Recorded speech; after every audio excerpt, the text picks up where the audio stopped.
खुलुमबाय। दिनै सानसेयारि बड'सा खौरांलाइनि थुनलाइयारि आयदायाव फारियै क'क्राझारनि बेलारोम बसुमतारीनि बिदायनि समाव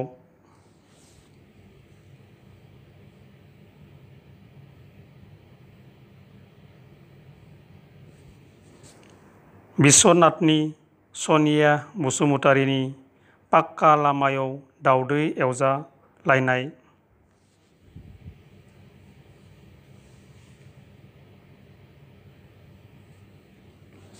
चिरांनि निन्द्र बसुमतारीनि आं थैलाङोब्ला,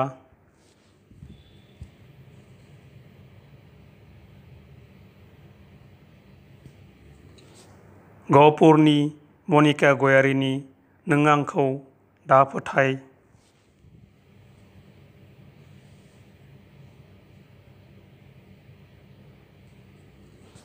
खान्थालगुरिनि जोंसार नार्जारीनि नेवसिजानाय गोसो,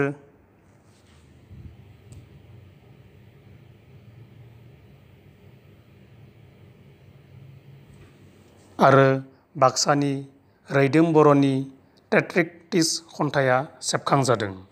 मिजिंथिबायदि नोंथांमोननि बेसेनगोनां लिरथिखौ अराय सानसेयारि बड'सा खौरांलाइयाव दैथायहरबाय थागोन आरो सानसेयारि बड'सा खौरांलाइखौ अनसायलांबाय थागोन। गोजोन्थों।